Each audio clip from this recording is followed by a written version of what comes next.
Welcome in. This is Get to Know Your District here on Morning Kickaround. And this morning we are having the pleasure of being welcomed by special guest, the CEO and president of Sporting Jax, Steve Livingstone. Welcome to the program, sir. Looking forward to hearing about the district of Jacksonville there in Florida. How are you this morning, sir? Thank you for joining us. Very good. Good morning, gentlemen. Big fan of what you guys do, and thanks for everything you guys do in promoting soccer. So great to be on the show. Steve, appreciate you coming on, Steve. Reading up on you a little bit, fascinating career. Worked in American football in Europe before you came here, and obviously you've been involved in soccer and in football in this country for a long time. I think what we need to know, and we'll be a little remedial here, which for people who are not in Jacksonville or in that part of Florida, maybe this is necessary. Can you explain to us your connections, your history with Jacksonville Armada, and where Sporting Jax fits into this, and what the scene looks like as we talk about Jacksonville? Yeah, well, despite the accent, Jason, I've been here for 20 years. My accent decided to stay in Glasgow, which is where I come from. Grew up in the East End of Glasgow, so I'm a de facto Celtic fan. And that was really my first love before getting into actually the sport of American football in Europe through the NFL Europe League. For some reason, the NFL decided it was going to put an NFL Europe League team in Scotland, really just to be a kind of foil, I think, for the old London Monarchs. You may remember them. So I was very lucky to get an opportunity there, and then really just spent the next 20 years in the kind of NFL ecosystem, 10 in Scotland, and then had the opportunity to move over here to the US, landed a job with the Jaguars here in Jacksonville, and have spent another 10 years at that before the opportunity with the Armada came up in, I think, 2013. So that was a great opportunity to get back to the kind of soccer roots. And we had a great launch with the Armada in 2015. I don't know if you remember, but 16,000 fans. We played at the baseball stadium there. We averaged about 9,000 a game. We had over 70 sponsors. Everything was going extremely well until the NASL decided to crack kind of underneath us. And just a whole litany of things happened from there on. And I moved on and worked for US Soccer for a little while in the Copa America tournament, and then with the USL, and actually spent a couple of years up in Louisville helping with the stadium project up there in the business turnaround. So, but never left Jacksonville. I did a commute, and it's always been the goal here to bring high-level pro soccer back to this market. It's a fantastic market for soccer. We've got a huge youth scene going on right now. It's 10 years since we launched the Armada. Our population has almost doubled here in Jacksonville. We're close to 2 million in the DMA now. And Nielsen and YouGov have told us it's roughly about 500,000 soccer fans in the area. So we've had a lot of people moving here from the Northeast, from California, up from South Florida. So Jacksonville's really become a big soccer town now, and really, I think, or we think, a bit of a sleeping giant. So where do we stand now with Sporting Jax? You're there starting another project. Where does the Sporting Jax Project now in 2025? Yeah, I kind of, again, feel that I never left, and we've been here kind of all this time trying to build the thing up. I think the timing is right now. We obviously work with the USL on attracting the USL Championship franchise first here, and then Super League. And we're going to kick off with our Super League club in August. I was actually just down at the final at the weekend in Tampa, which was great. Fantastic advertisement for what we're trying to do here. We're really bullish and really excited on the women's game here in Jacksonville. I kind of like to think of it as the unofficial cradle of soccer in the US, given the amount of women that we produced from North Florida. But sadly, just couldn't stay here because we didn't have a pathway to pro or a professional outlet for them. We now have that, and that's wonderful. If we'd have had that 10 years ago, I think with the Armada, we would have done even better. But we've got a lot of girls in the market here, a lot of talented girls. I think we have two on the US in the US national team program right now.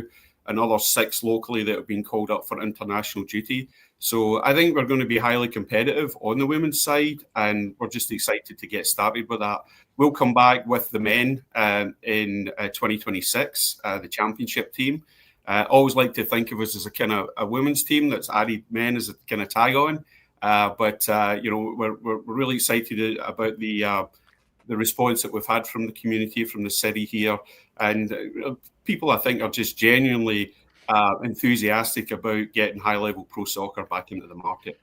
It's interesting. I mean, that's great. The women's team, and you're going to tack on a men's. Why not do a men's team? I think that is a good framing for you, Steve. I also, it's interesting. You mentioned the USL Super League, the first title game, the advertisement for that product. That is a first division, which I think maybe has escaped some attention. And obviously, lots of men's soccer fans in this country are very wrapped up in our pyramid and promotion and relegation and all those things. And we may ask you about that with your USL Championship side. But this women's league is a first division league.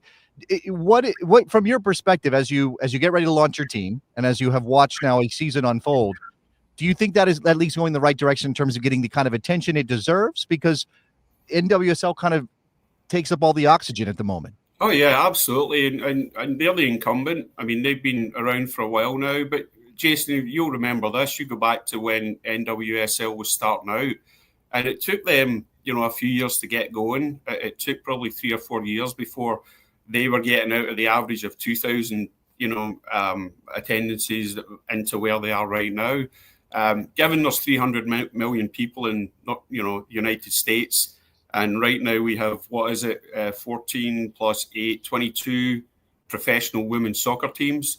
I think there's room for growth there, and I think that there's a fantastic opportunity for the Super League. Obviously, we're a new league.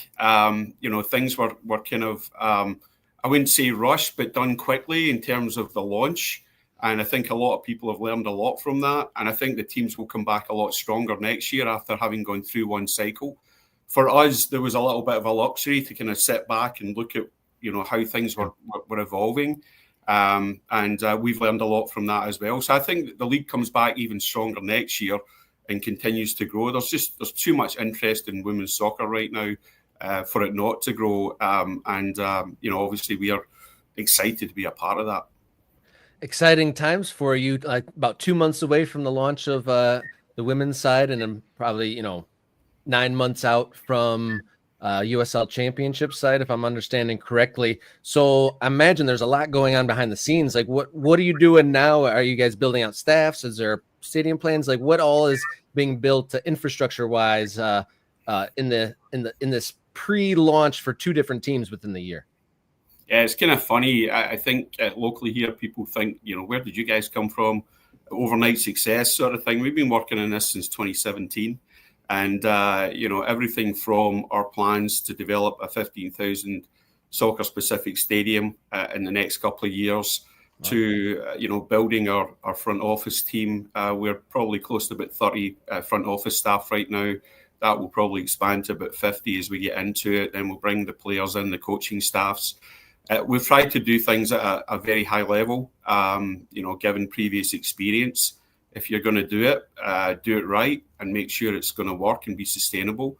Part of our bigger plan here is not only to launch the 2 pro teams, but to develop the stadium, to develop practice facilities, and to develop really a European-style pro academy that kind of locks into what's already been built here in North Florida through Florida Elite and the great work that Sean Bob and his team have done over there. But we went out and hired Mark Warburton, who I think is a kind of a name in world soccer. Mark was the kind of force behind the setup of the academies in places like Brighton and Brentford and Nottingham Forest. Really is well known for his managerial stints at Rangers and Nottingham Forest and QPR. Sorry about that. Our lights are on a timer here. And, that's good efficient. That's saving some money, Steve. I appreciate it. Yeah, and our stadium will be built with sustainability in mind as well, Jason. But we it's like we haven't paid the bill there, but we have. So we're trying to build a world-class organisation here and make it something that really Jacksonville deserves. And we maybe never gave them a first time round, but trying to do things the right way and trying to make sure that we're going to be here for a long time. Okay, I'm going to come back to this. I know we kind of brushed past it, and I do want to ask about promotion and relegation, as it looks like it might be coming to the men's game for USL. But with with the Armada still operating, and my understanding is they want to be an MLS Next Pro team next season. They might even have a stadium plan of their own. Jacksonville's big enough for both of you at this point. Do you believe that? I mean, we've done enough videos and talked a lot about Chattanooga and some of the hard feelings that exist in that market. How can you talk about Jacksonville? How can you explain how Jacksonville might work with two organizations? Yeah, I come from a city that has roughly about 2 million people, and you want to see the amount of soccer that's been played in that market. So I'm not convinced that markets in the US can only sustain one team at a time. I think there's definitely opportunities around that. The Armada are playing in the NPSL right now. They are an amateur team, and they have been for the last 8 years. There is a vacancy in the market for a professional team, which we felt was important to fill. They do have ambitions to play MLS Next Pro. We welcome that. We think that's going to be great for the city, and to actually develop a local rivalry, a local derby match, if you like, is something that we're really excited about. The Armada do have plans for their own stadium as well. I think it's a 2,000-seat kind of high-style stadium that they're building. We've actually reached out to them and asked them to come and work with us on our stadium development, and we'd love to have them, be a tenant, if you like, in that stadium. But no, I think there's room for everybody in this market, Jason. Okay. And again, I think the other thing, it's, the great thing about America is it's a free market economy. People will rise to what's the best thing in the market. And again, that's why we are trying to, do things the right way, put a great product out there, both on and off the field, and let the market decide. Well, let's ask that then. Yeah, let's let me before we run out of time with you, Steve. You're a busy man. You're launching 2 teams. I don't want to take up too much of your time, and they'll be blaming me for the problems in Jacksonville. The new announcements from USL recently, which we have covered a lot. I've talked to a lot of people about. Rob and I have dived into this. It's first launching a first division. Not to compete with MLS, but because within the rules that U.S. Soccer lays out for professional league standards, it's possible for USL to have a first division, and then potentially using that to set up a promotion and relegation system within USL. What are your feelings about that? How involved were you in conversations about these things? Where is Sporting Jacksonville, and where do you think you kind of position yourself within that new system? Well, obviously, we're kind of new to the game here in terms of we haven't even kicked the ball.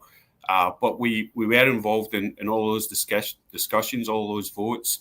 We are very pro-rel, obviously, as you can imagine. Coming from my background, I personally love the idea. I think it helps us differentiate from other leagues. I think it's something that the true fans in this country really want and want to aspire to. The question is, just how well we can implement it and how long it takes to implement it. But again, I think the folks at the USL are doing a good job of looking at all the scenarios. They're not going to rush to implement it. I think it's going to be done over a period of time. And again, we're fully supportive of that. We're excited to be part of it. I think when the opportunity comes up to apply or play into Division 1, we'd obviously love to do that. We're building a stadium here that would be a Division 1 quality stadium. So yeah, we're big fans of it, big proponents of it. And again, let's let the market decide and see the way things go, and but I just see it as a positive. There was a report that came out last week that the executive for, I think it was Rhode Island, gave kind of an impassioned speech at one of the ownership gatherings that kind of changed some minds. Were you in the room for that?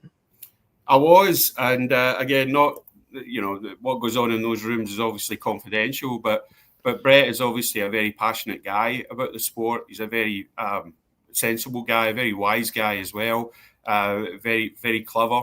And I think when people like Brett speak, other people listen. So that's the kind of leadership that I think we need in our league. We need people to step up, to speak up, to be ambitious. Our ownership group here is extremely ambitious. Again, we want to try and do things the right way. I think the more of that, the better. Obviously, you have to keep it within the realms of possibility. But yeah, why not? Let's move forward. Let's improve. Let's grow as a league. We've already got a great grassroots, network out there. Let's build on that, and let's just continue to do our thing. Well, Steve, thank you so much for joining us here on Morning Kickaround. What's as a last note, what's the next big event or announcement Florida soccer fans should look out for? Oh gosh, we're going to have a slew of announcements actually this week. We're about to announce 2 preseason opponents, which I think people will be excited about. And then obviously we're building a team. We're building a roster for our Super League team. So we've got a ton of catch up to do on those announcements. And then, we just get down to kicking off our inaugural season. August the 2nd, August 9th will be our preseason games, and then August 23rd will be the kickoff to the regular season. Season tickets available now, so come to sportingjax.com and we can hook you up. So yeah, lots of big stuff happening in the next couple of weeks, Robert and Jason. So appreciate the opportunity to come on the show and give us a plug. Exciting times for you and the club. Sporting Jacksonville in Jacksonville, Florida, launching a women's team in August, and then a USL Championship side in 2026. All the best to you, and looking forward to checking in with you soon, sir. All right. Don't lose the accent, Steve. Keep the accent. Hey, I've tried, Jason. It's not going anywhere. All right. Thank you, Steve, for your time. Thank you. All right. All right, guys, if you're watching this and you haven't hit subscribe yet, do so now. Become part of the American soccer conversation here. If you'd like to support just a notch further, $3.99 a month, and to become a MK Ultra. When you're an MK Ultra, you join the Discord channel and get early access to videos. And here on the live chat, you get priority commenting, so your voice can rise above some of the other comments in the videos. So join in for that. You can also support on Ko-Fi/Morning Kickaround. There you can name your own donation amount, as well as how you'd like to do it, monthly, weekly, whatever you'd like to do. Thank you to everyone has supported through coffee.com/Morning Kickaround and become an MK Ultra on the YouTube channel. Follow us on social media at MKickaround, X, Instagram, Blue Sky, or you can write us a note at morningkickaround@gmail.com. And lest I forget, podcast, look up Morning Kickaround on your favorite podcast platform. All right, we're going to catch our breath. Come right back with our final segment of the day. Talk a little college soccer again here on Culture Wars on Morning Kickaround.